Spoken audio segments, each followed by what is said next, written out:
Hello student, free to class में आपका स्वागत है। आज हम पढ़ेंगे मैथमेटिक्स के इम्पोर्टेंट क्वेश्चन, जिसमें से आज हमारा है सही विकल्प। सही विकल्प को हम कैसे सॉल्व करेंगे और कैसे हम आंसर पता करेंगे, ये सब आज हम देखेंगे। चलिए हम चलते हैं पहले नंबर क्वेश्चन पे।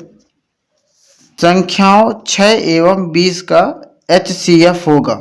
ऑप्शन है ए 2, बी में 6, सी 20 और डी 1। हम कैसे पता करेंगे कि हमारा 2 होगा, 6 होगा, या 20 या 1? इसलिए हम क्या करते हैं, सबसे पहले हम HCF ज्ञात कर लेते हैं इसमें से। जैसे हमारा दिया है 6 और 20,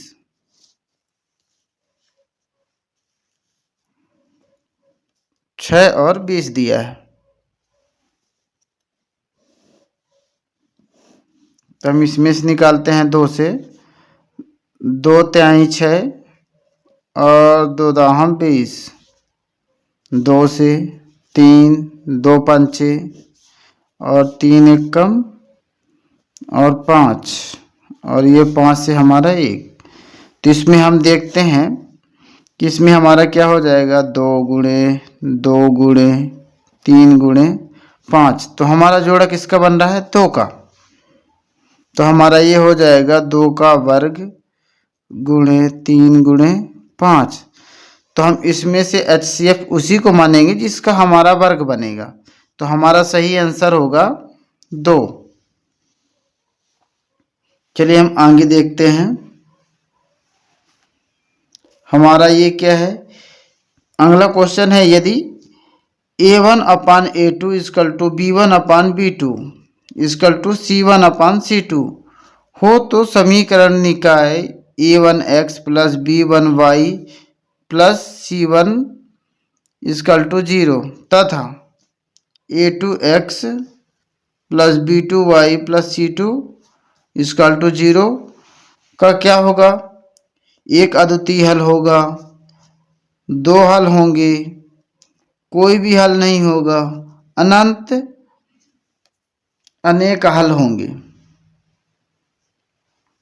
क्योंकि इसमें देख सकते हैं हम कि इसमें हमारा किसी में से सब दैट इज इक्वल टू है, सब हमारा बराबर है, इसलिए इसमें से हमारा होगा अनंत हल होंगे, यानी अनेक हल होंगे। चलिए हम आगे बढ़ते हैं। ये हमारा अगला तीसरा क्वेश्चन क्या है, द्विघातीय समीकरण ax² plus bx plus c equal to 0 के मूल वास्तविक और बराबर होंगे यदि इसमें से हमें सूत्र बताना पड़ेगा। क्या होगा, जैसे b² minus 4ac is greater than 0। क्या ऐसा होगा? नहीं। या फिर b² minus 4ac equal to 0, या b² minus 4ac is less than 0।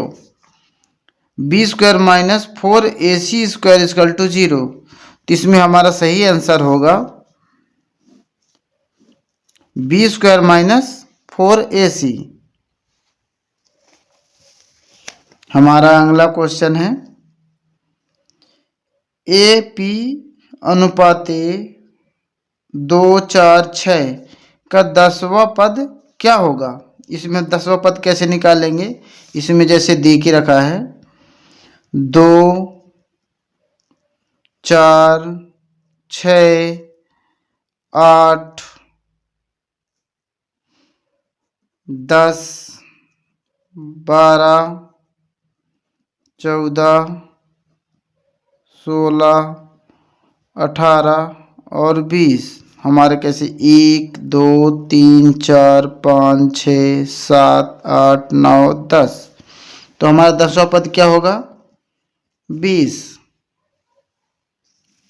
चलिए हमारा अगला क्वेश्चन क्या है, बिंदु 2 3 तथा 4 1 के बीच दूरी क्या है।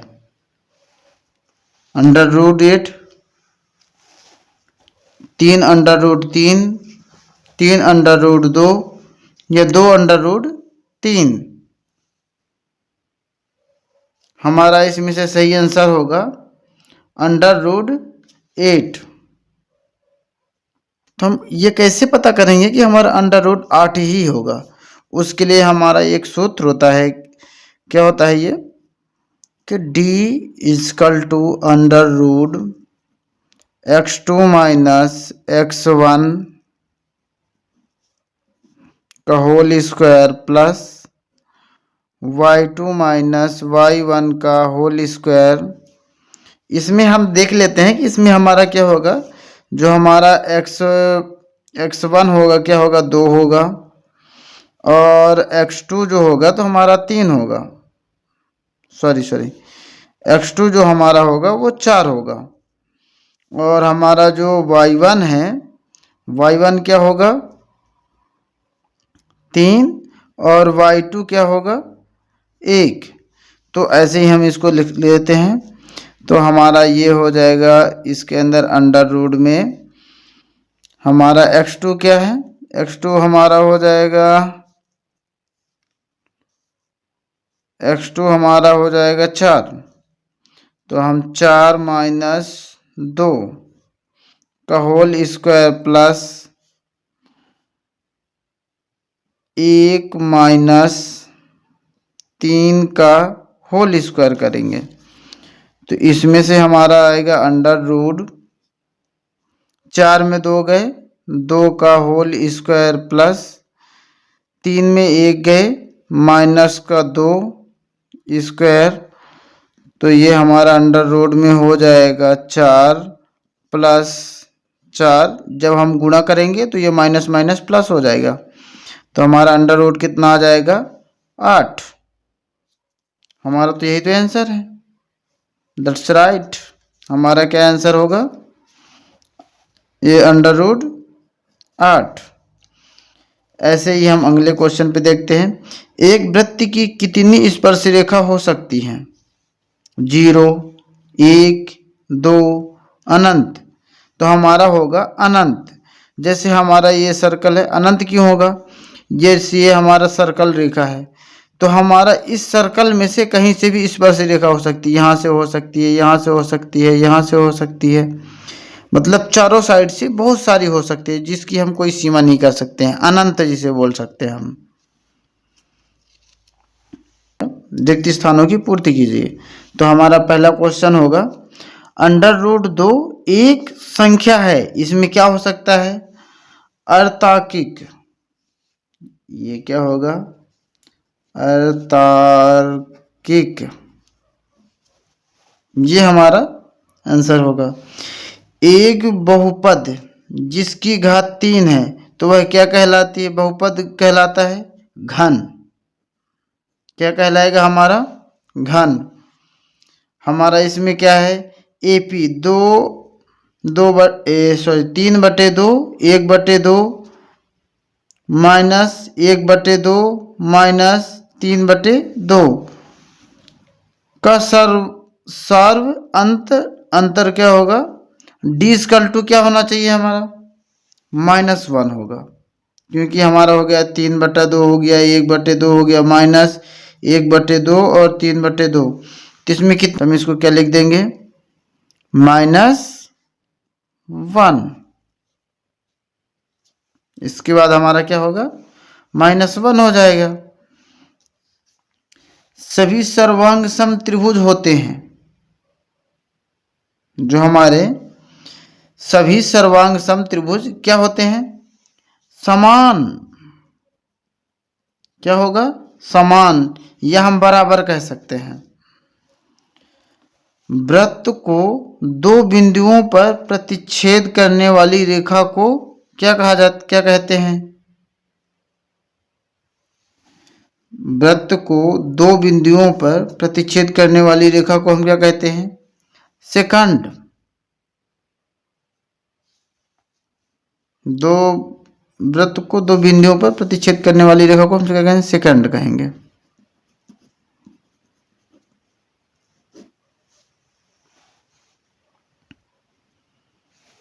किसी घटना E के लिए P कोष्टक में E प्लस P कोष्टक में E का बार इक्वल टू इसका आंसर क्या होगा हमारा 1। हमारा अगला क्वेश्चन है सत्य और असत्य। तो हमारा पहला क्वेश्चन होगा हमारा समरूप त्रिभुजों के क्षेत्रफल सदैव बराबर होते हैं। क्या ये सत्य है? समरूप त्रिभुजों के क्षेत्रफल सदैव बराबर होते हैं? नहीं, क्षेत्रफल हमेशा थोड़ी ज़्यादा, बड़ा या कम कुछ भी हो सकता है, इसलिए हम क्या होगा हमारा ये असत्य। क्या हो जाएगा? असत्य। हमारा दूसरा क्या है 1 2 1 3। एक समांतर श्रेणी एपी नहीं है हमारी 1 2 1 3। तो ये जो है तो हमारी एक समांतर श्रेणी में आती है, इसलिए हम इसे क्या कहेंगे असत्य बोलते हैं। नहीं है, ऐसा नहीं थोड़ी ना होगा, ये सत्य होता है। तो ये हमारा क्या हो जाएगा असत्य। जो ये बोल रहा है वो असत्य है। किसी बिंदु, अगला हमारा क्वेश्चन है किसी बिंदु की y अक्ष से दूरी उस बिंदु का y निर्देशांक होती है? नहीं। जब हमारा y अक्ष से दूरी उस बिंदु का y निर्देशांक y निर्देशांक होती है? नहीं होती है, क्योंकि यहाँ पे हमारा x होना चाहिए। तो ये भी हो जाएगा हमारा असत्य।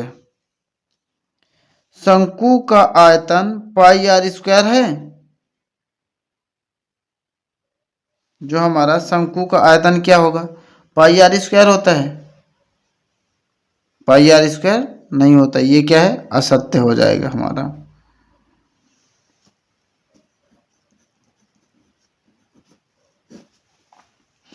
हमारा 5वां क्वेश्चन है घटना ई की प्रायिकता एक ऐसी संख्या p कोष्टक में ई है कि 0 greater than less than equal to p कोष्टक में ई लेस देन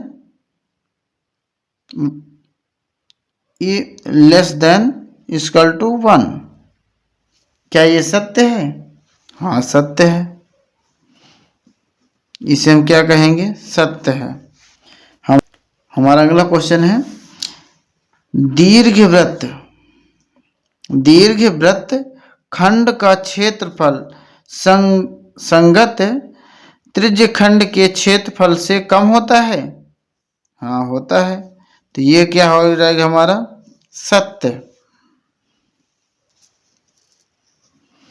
हमारी सही जोड़ी में से हम इसमें देखेंगे 9 6 square a minus 9 10 square a। तो इसकी हमारी क्या होगी हमारा हो जाएगा 9। हमारा इसका क्या हो जाएगा 9। कॉस थीटा, जो हमारा कॉस थीटा है, ये कॉस थीटा का मान कितना होता है 1। ये हमारा हो जाएगा 1, यानी हमारा ये हो जाएगा दूसरा। साइन थीटा का मान कितना होता है 0। ये हो जाएगा हमारा तीसरा, यहाँ पे हम कर देंगे 0। जो कोण थीटा वाले त्रिज्या खंड का क्षेत्रफल कितना होता है, जो हमारा क्षेत्रफल होता है वो क्या होगा, ये हमारा चौथा हो जाएगा theta upon 360 into pi r square. हमारा 5वां क्या है अर्धगोलीय का वृत्त पृष्ठीय क्षेत्रफल क्या है, इसमें हमारा हो जाएगा 2 पाई आर स्क्वायर। ये हमारा हो जाएगा 5वां। अर्धगोलीय का संपूर्ण पृष्ठीय क्षेत्रफल, तो हमारा देखिए अभी अर्धगोलीय का वक्र पृष्ठीय क्षेत्रफल हमारा कितना हो गया 2 पाई आर स्क्वायर। तो अर्धगोलीय का संपूर्ण पृष्ठीय क्षेत्रफल कितना होगा 3 पाई आर स्क्वायर। ये हमारा 6वां हो जाएगा।